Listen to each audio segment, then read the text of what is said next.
صاحب استطاعت کے لیے زندگی میں ایک مرتبہ عمرہ ادا کرنا سنت ہے اور ایک سے زائد مرتبہ عمرہ ادا کرنا مستحب ہے۔ قاری رضا الرحمن عمرے کی فضیلت بیان کرتے ہوئے فرماتے ہیں،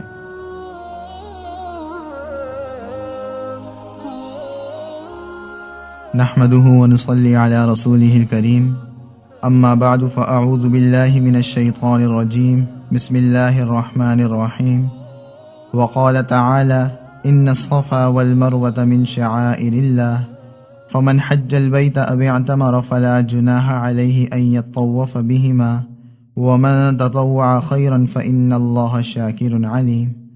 سورة البقرہ آیت نمبر 158۔ صدق اللہ العظیم۔ محترم سامعین، السلام علیکم ورحمۃ اللہ وبرکاتہ۔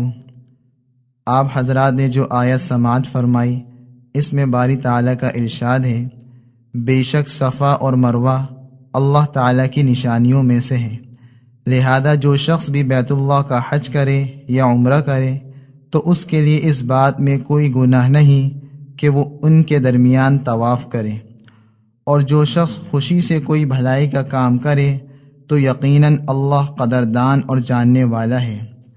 آیت مبارکہ سے معلوم ہوا کہ عمرہ بھی ایک عظیم عمل ہے۔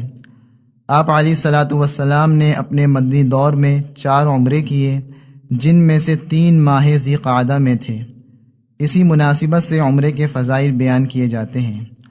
عمرہ مطلق زیارت کو کہتے ہیں، اس لیے یہ سال بھر میں ہر مہینے میں ہو سکتا ہے، اس کے لیے مخصوص دنوں کی شرط نہیں، بلکہ جب سہولت و آسانی ہو، ایمانی شوق و جذبہ کے ساتھ عمرے کے سفر پر روانہ ہو سکتے ہیں۔ عمرہ شریعت کی اصطلاح میں مسجد حرام کی حاضری اور طواف و سعی کو کہا جاتا ہے۔ عمرے کی فضیلتیں بے شمار حضور صلی اللہ علیہ وسلم نے ارشاد فرمائی۔ بخاری شریف کی حدیث میں حضرت ابو ہریرہ رضی اللہ تعالی عنہ سے روایت مروی ہے، عن ابی ہریرہ رضی اللہ تعالی عنہ قال قال رسول اللہ صلی اللہ علیہ وسلم العمرۃ الی العمرۃ کفارۃ لما بینہما، رواہ البخاری و مسلم۔ حضرت ابو ہریرہ رضی اللہ تعالی عنہ فرماتے ہیں، حضور اقدس صلی اللہ علیہ وسلم نے ارشاد فرمایا، ایک عمرہ دوسرے عمرے تک کے تمام گناہوں کے درمیان گناہوں کا کفارہ ہے۔ اسی طرح ایک اور حدیث میں ارشاد ہے، وعن ابی ہریرہ رضی اللہ تعالی عنہ عن رسول اللہ صلی اللہ علیہ وسلم قال جہاد الکبیر والضعیف والمرأة الحج والعمرہ، رواہ النسائی۔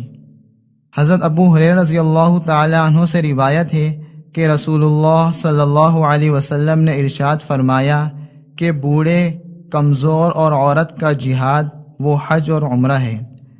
اسی طرح ایک اور حدیث میں آتا ہے کہ حج اور عمرہ کرنے والا اللہ تعالیٰ کا مہمان ہے، اگر وہ اللہ تعالیٰ سے دعا کریں تو وہ ان کی دعا قبول فرمائے، اگر وہ لوگ اس سے مغفرت مانگیں تو ان کی مغفرت فرما دی جائے۔